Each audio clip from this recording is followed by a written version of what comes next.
a little more than 2 weeks away from the next Republican debate right here on the Fox Business Network. The Republican field getting a little bit smaller overnight as former New York Governor George Pataki suspends his campaign. Who's next? And will they go before Iowa and New Hampshire? Joining us now is Heritage Distinguished Senior Fellow Steve Moore. Steve, good to see you. It is a money issue very often, but do you think somebody else, there's growing pressure, certainly I'm reading more editorials about people who just need to get out of the way.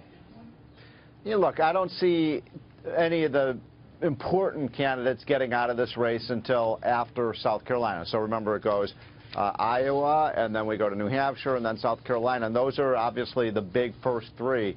I don't see any of the big names getting out. Some of the very lesser candidates that are at, 1 or 2% may drop out. But, it's interesting. I've been studying these political races for 30 years now, Dagen. Right. Iowa always surprises. It's amazing. I mean, if you look at the last two, competitive Iowa caucuses, it was Mike Huckabee and Rick Santorum that won. Nobody saw that coming. So what I'm saying to you is, Dagen, everybody's looking at these polls now. Still, what are we, about 4 weeks out? And I'm going to tell you, I think we may be surprised by who ends up winning Iowa.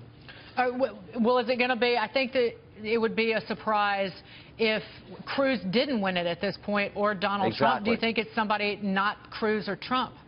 I think it could be. That's what I'm telling you. I think, somebody who look, I was just in Iowa. I was out in Cedar Rapids about 2 weeks ago. I talked to about 2,000 people, and I talked to a lot of the people who came to this from all over the state, and I said, who are you for? And I would say over half of those voters told me, I still haven't made up my mind. So I think the polls are still incredibly fluid. But you mentioned Santorum and Huckabee, so why do we care so much about Iowa? I know it's the first. That's a good question. I know it's the first one, but if your campaign doesn't go anywhere after that, then should the listen, Donald Trump does care about Iowa.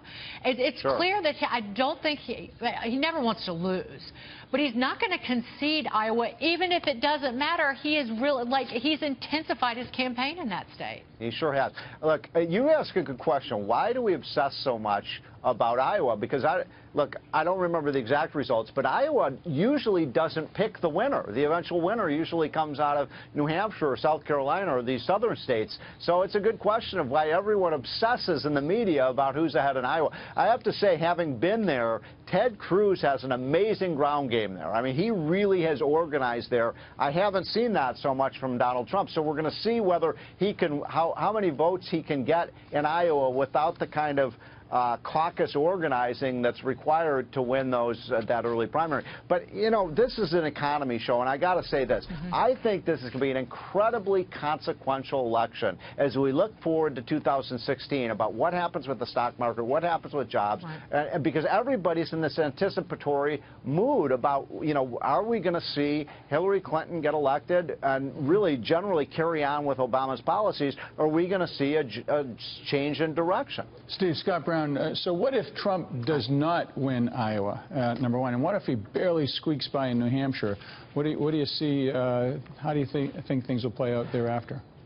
I think he's got to win one of the first two.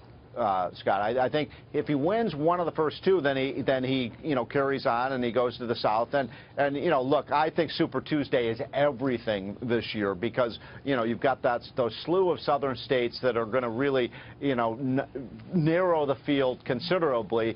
But I would say, yeah, he's got to win one of the two, Iowa or New Hampshire, or else he's going to be seen as a defective product. Right. I mean, I think the big thing right now is where does, look, Marco Rubio is the other big character in this whole race. Where does he pull out a win? It doesn't look like right now like he's going to win Iowa or New Hampshire. That means, to me, Scott, he's got to win South Carolina. He got Congressman Trey Gowdy's endorsement, Steve. Does that matter? No. I think the thing that's most overrated is endorsements. I don't want to insult the senator, but I don't think anybody cares who senators and congressmen endorse. And in fact, I think in some cases it might be a negative because the big story of this race right now is that everybody is so anti-Washington, it's almost toxic to be associated with Washington right now. So look, I don't think these endorsements matter one iota. Steve, good to see you. Okay. Have a great Happy New There's Year. always so much to talk about. We're going to have plenty of time in 2016. Steve, great to see you. Happy New Year. Well, I'll be at the debate, you know, in, what is it, 2 weeks now in South Carolina. I can't wait for that. Thursday, January 14th. I know where you can get the best coconut cake on the planet. Right. In Charleston, and I'm going to buy it and bring it to the set, and I'm not kidding. It was my wedding cake, so right. There you go. That's a more incentive to hang out with us. Charleston, baby. Yeah, Steve, thank you so much.